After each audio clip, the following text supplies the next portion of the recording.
for a wonderful day He has given us today. And it looks like it's going to be cooler by the weekend. I saw some stuff in the 30s and high 50 maybe. That'll be really nice. It's time. Yeah, that's right. It is time. I'm ready for it. And yeah, so there's just a couple of things I'm going to go over right here. And before Tina comes and talks about her stuff, don't forget that after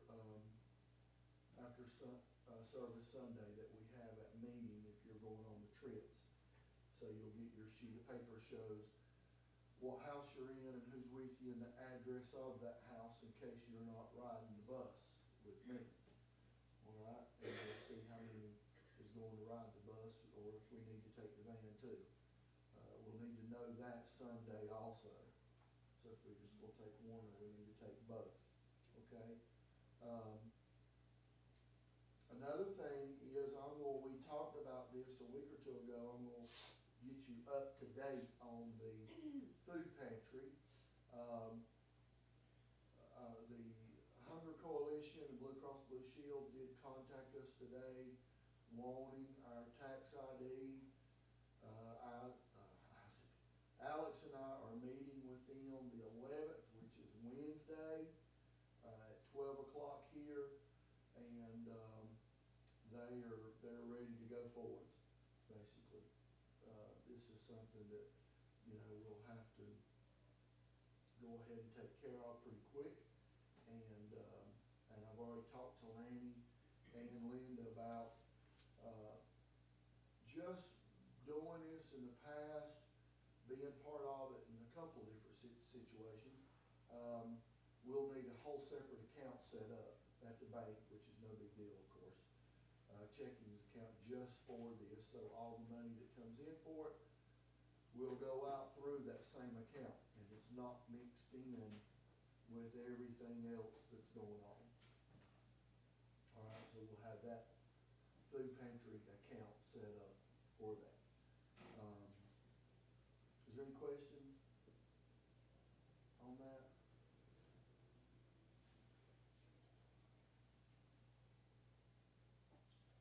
All right, we'll move on. So let's open up prayer. Father God, we just love you so much. And Lord, we thank you for this wonderful day you've given us to come out tonight. Lord, just to hear about you.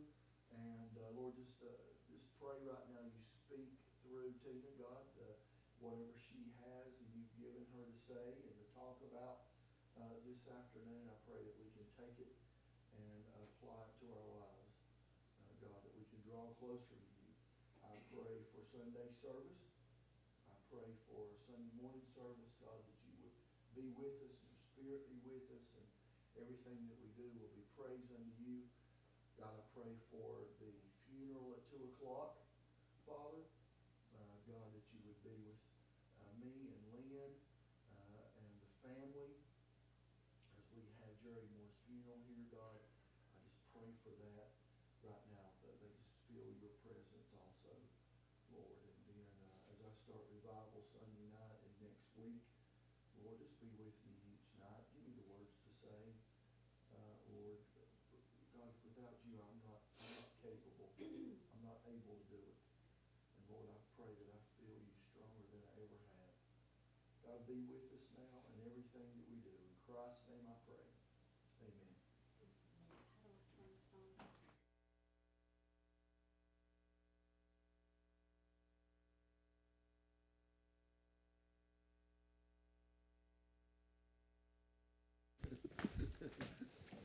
Okay, y'all got me? Okay.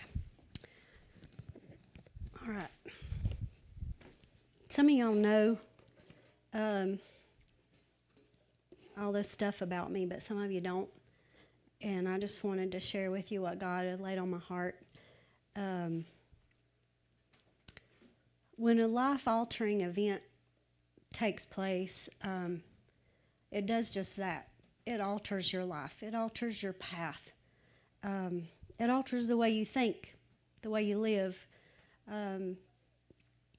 just everything, it changes everything. Whether it's the loss of a loved one, a cancer diagnosis, divorce, moving to a new town, it changes everything.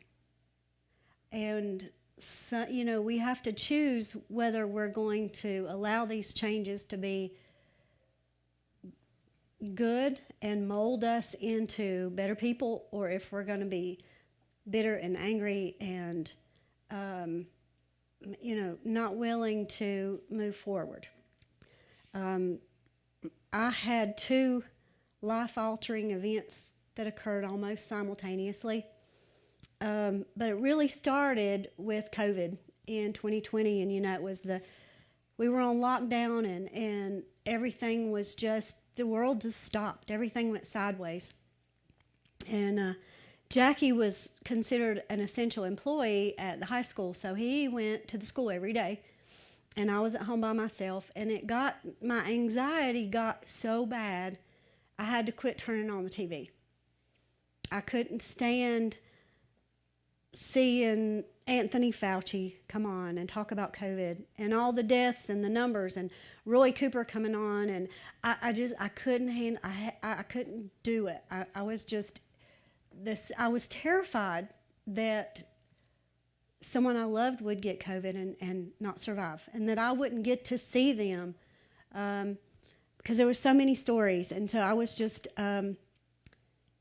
stressed out about it. At first I didn't really take it seriously, and then when people that I knew and people that I loved began to die, it became real. So during the day, I would get out and walk up and down my neighbor's driveway. There's a shared driveway between our house and hers, and I would get out there and walk like 5 or 6 miles every morning, and I would pray and talk to God, and that was my way of just escaping all the tension that was surrounding COVID. And I was, it was in early September, and I was finishing up my morning walk, and I got a text message from my brother Tim, and I'm 11 years older than Tim. He had had what we thought was routine gallbladder surgery, and he got some test results back, and his text message said, "Hi, Sissy, I've been diagnosed with pancreatic cancer. I can't talk right now, but when I gather my thoughts, we'll talk in a day or 2. I hit my knees in my neighbor's driveway, and I begged God to spare my brother's life. I cried out to God, and I said, please, you can't take him. You just can't." So Tim started, of course, aggressive chemo, and he did some surgery and radiation. So he was in and out of the hospital and in and out for treatments and stuff. And it was, of course, the height of COVID, so we couldn't see him. I didn't see any of my family because, again, I was so afraid that I would be the one that would give someone COVID and they wouldn't survive. And so basically 2020 was a bust. We really didn't see each other. And finally, it was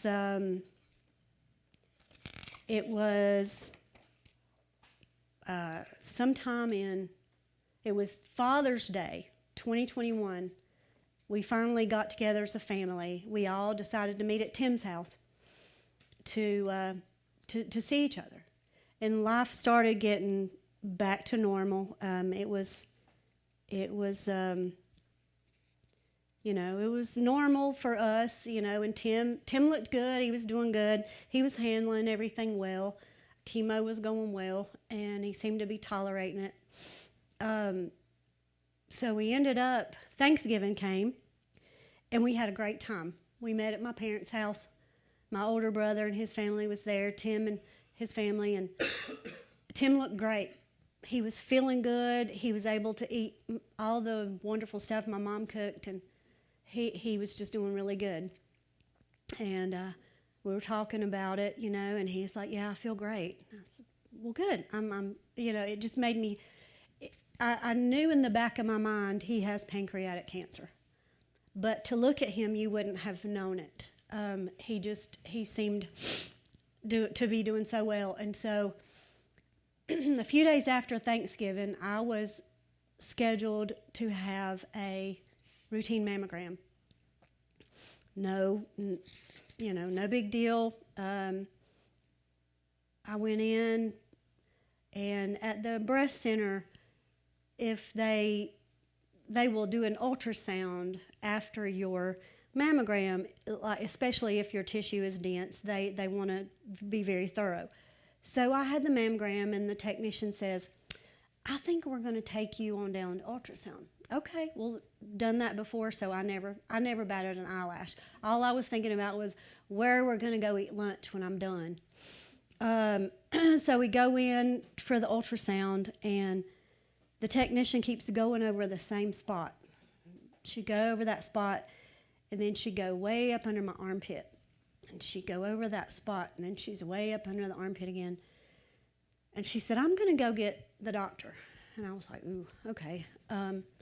So he comes in, and he's doing the same thing, looking over the same spot, same place, under the armpit. And he says, well, Miss Stone, I see something there, but I don't know what it is.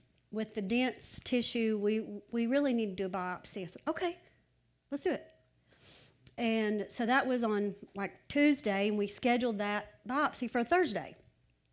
So that Wednesday night at church, Tim had talked to me earlier in the day, and he said, I want you to pray for me. I get my test results tomorrow for my full body scan. We're looking to see if the chemo's working, if there's no more metastasis. They're just checking to make sure that how he was doing. And he said, I'm very nervous about it. And so that night, the kid had been through so many procedures, and I just was, my heart was so burdened for him.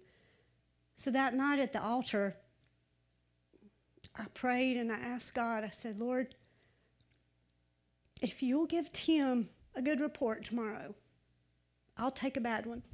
Put it on me. Just give it to me. He needs some good news. Let him get a good report. I know God doesn't work that way, but I just wanted so badly for my brother to get some good news. So we go for the biopsy, and Tim got a good report. He said the cancer had not progressed, chemo's working, we're going to stay the course. Good job, Tim, you're doing good. So it was very uplifting for my family. And when I left the breast center that day, the nurse said, now you're coming back on Tuesday to get your results of your biopsy, but your report will probably be in your online chart before then. So if that's okay. And I said, yeah, that's fine. So that Friday, it was December 7th. It was shortly after lunch, and Jackie was at school, and I was checking my email, and I had you have new test results from Novant Health. And I was like, okay. And I open it up, and I'm reading all this, because sometimes test results from the doctor's office, you have to have a degree in hieroglyphics or something to figure them out. And so I was looking, and I saw the words invasive lobular carcinoma. Recommended treatment, surgery, radiation therapy, possibly chemo. And I allowed myself to get a little sideways for just a minute. And I said, no, Lord, I told you, I'll take the bad report. So I'm going to praise you through this storm. It's going to be fine. It's okay. I trust you, and I'm going to praise you. So Jackie came home, and he walked up and I met him at the door. I said, I have breast cancer. And he said, Tina, you're the strongest person I know. You're going to be fine. I said, I know.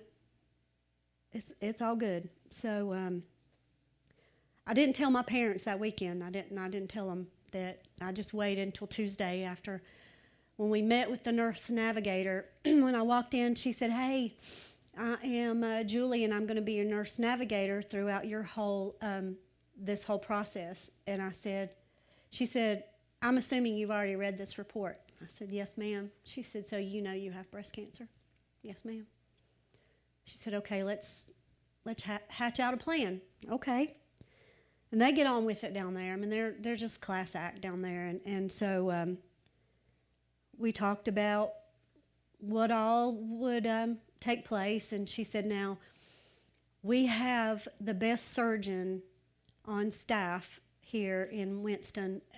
He's actually pioneered procedures for breast cancer. His name's Dr. David Carr. And I said, how soon can you get me in to see him? She said, can you come Thursday? Yes, I can. And she said, okay, well, I'm going to set you up with Jennifer Crook. She's the oncologist. She's the medical oncologist. She'll be the one supervising your meds. I'm going to do that for the same day. Good. So we went that Thursday, and we met with Dr. Carr and Dr. Crook, and it was, if a cancer diagnosis can be calm in any way, they make it that way. They're just truly professional. They're so loving and so caring. And so I knew that God had put me in the right place at the right time for this season in my life. And so, we're okay. Jackie and I are in the car, and we're leaving. We're driving through Winston, and we're just talking about, I want things to be business as usual. We're not going to boo-hoo over this. We're not going to, no family meetings. We're just going to live our lives. You go to New York next week, everything is normal. I'll go to cook some work. It's all good. So we're driving through traffic, and all of a sudden, we're driving my Escalade. My car made the worst noise in the world, like it was going to fall apart right there. And I just yelled out, "Get thee behind me, Satan!" And Jackie's going, "Shh." He said, "I'm trying to listen." And I said, "Well, I'm trying to rebuke the devil." And we just had a good laugh about it, and it was like, I don't need this right now, okay? I don't need this. So we put the car in the shop. Jackie went to New York, and I was driving his little hot rod truck. And I went to work on that Wednesday morning, and was at Cook's all afternoon. I come home, and I parked the truck in the carport, and the dually's on the other side of the carport. And I walked down to the mailbox, and when I come back up the driveway, I look, and something is pouring out from underneath Jackie's hot rod truck. And I was like, "You've got to be kidding me." So I go over there, and I look, and there's a puddle of coolant on the floor in the carport. And I'm like, great, the water pump is going out on the little truck. This is just great. So I go in the house, and I have this little hissy fit, and I stomped around, and I cried, and I fussed, and I just, huffed and puffed about it, and I can't believe this is happening, not now, why is it happening to happen now, and so that night, when Jackie called me, I didn't even tell him about the little truck. I didn't say a word. I was like, he's in New York, he's with the mission team. He can't do anything anyway but worry about me, so I'm not going to mention it. So the next morning, I get up to go to work, and I don't miss work. I mean, it was a little part-time job, but I don't call out. So I'm like, oh.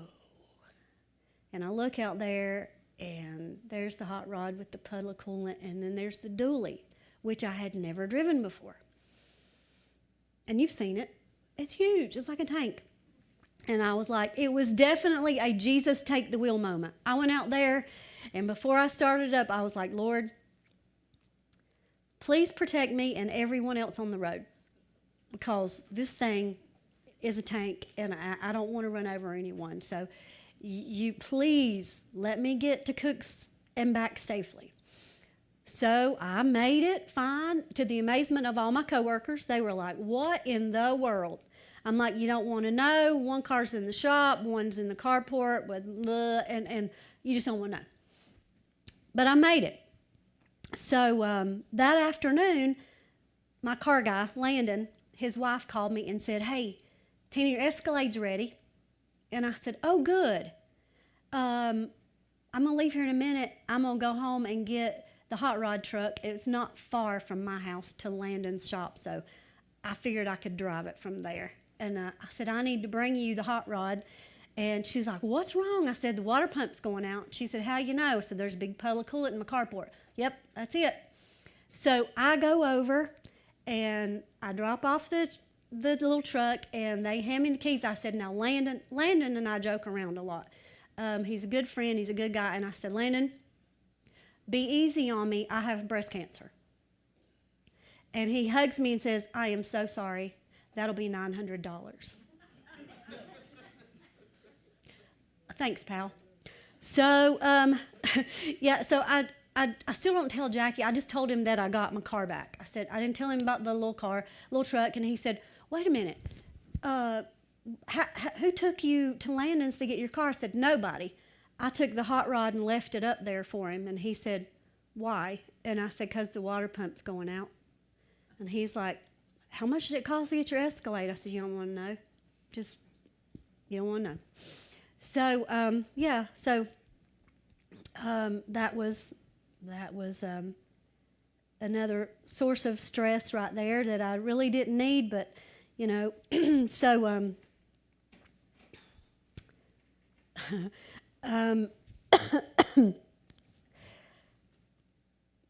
Christmas came, and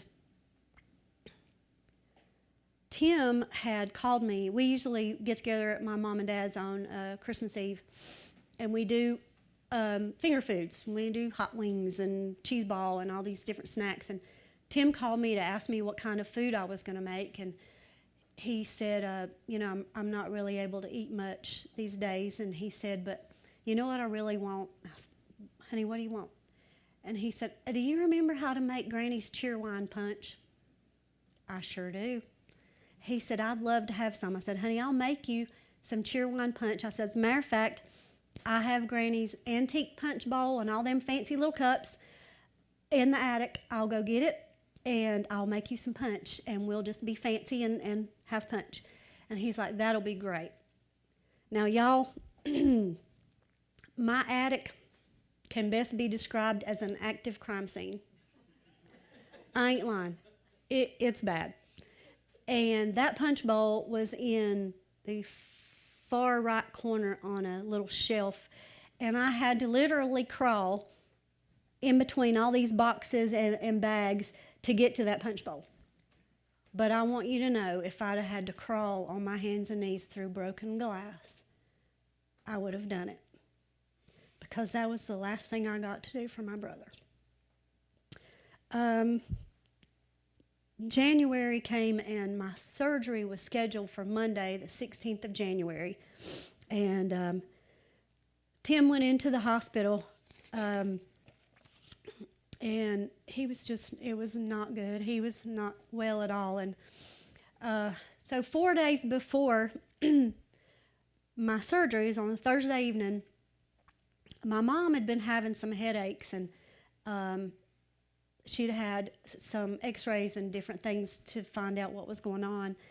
And I called her to see if she got her test results. I'm like, hey, how'd it go today? And she said, it's not good, honey. And I said, what? I have a brain tumor. I'm so sorry to tell you this right before your surgery. And I said, what are we going to do? And she said, I don't know yet. We'll have to wait and see. And Jackie was helping first responders with the football game. The JV football game was that night at home, and he said, you going to be okay if I go to the football game? And I said, yeah, go on. You know, remember, business as usual, just go. And when he left, I had a certified nuclear meltdown. I want you to know, a hissy fit don't even come close to what happened with me and in my living room that night. But I looked heavenward and I threw my hands up and I said, what else can we heap on this pile? I don't recommend that you ever do that. Not my finest moment, because the next morning I woke up sick as a dog. Burning up with a fever. Never ached so bad in my life. I was sick all day and all night. Friday night was the worst. Woke up Saturday morning still sick, still burning up with a fever, and it began to snow. And it snowed, and it snowed, and it snowed. And I was so sick. And I was worried. I was like, Jackie, I don't want them to postpone my surgery. If I'm sick, they won't do my surgery, and it's snowing, and what if they close the hospital down?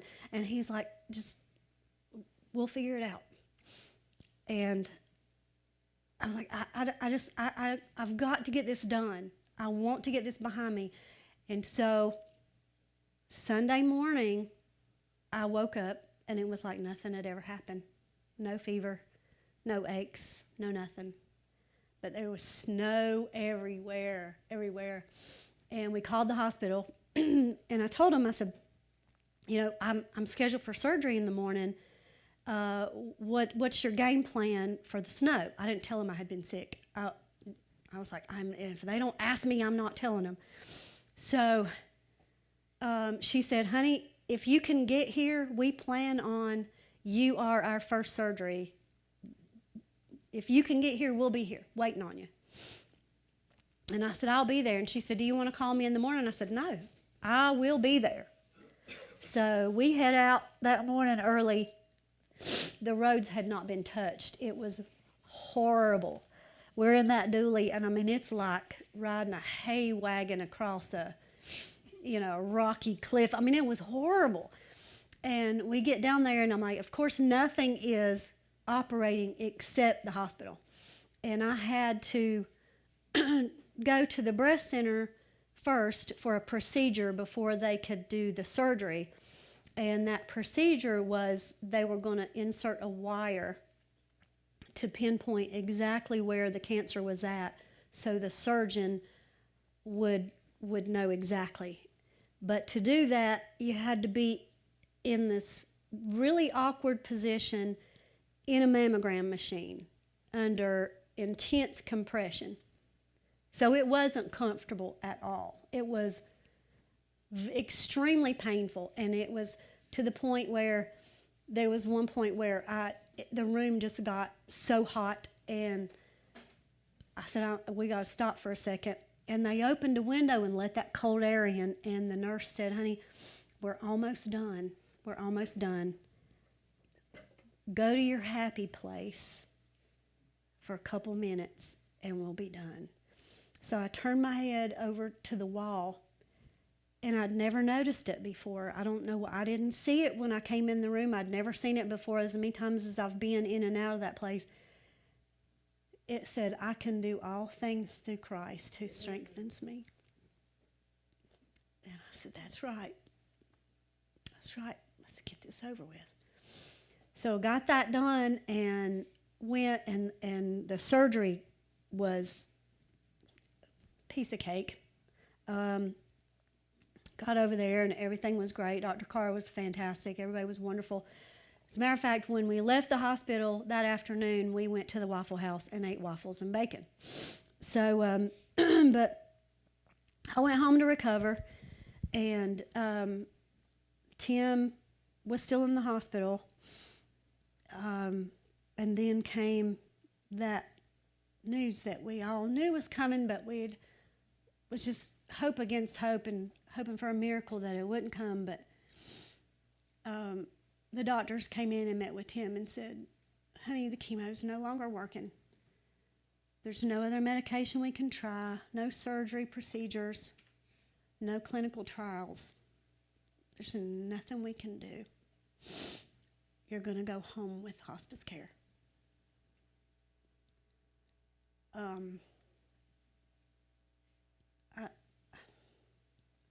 It's like all the air was just sucked out of the room. And the reality of what was taking place was really sinking in. And I couldn't believe that all this was happening at one time.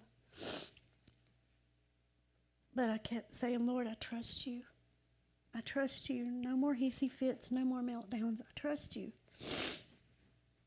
I want you to use this for good, and I know you will. That's what you promise us in your word. So Tim passed away on February 26th, and we buried him that following Thursday. And on Monday morning, I started 5 weeks of radiation treatment. And I told Jackie, I said, he was like, now, well, I'll drive you down there and every morning. And I said, no, I got to do this by myself. It's just something I have to do. He said, are you sure? Yep, I'm positive. I got to do this by myself. So it's a 30-minute drive every morning. I had to be at Elkin at 9 o'clock every morning for 5 weeks. And every day I would drive, and I never turned the radio on. I would just pray and talk to God. And I gave him all my anger and all my frustration. And I just poured my heart out to him every day. And I said, God, let me make peace with Tim's death. You called him home for a reason. I don't know what, but I know that you don't do random things. So there's a plan here. Help me trust your plan. And let me use what I have experienced to help someone else. Let me glorify you with what I've experienced.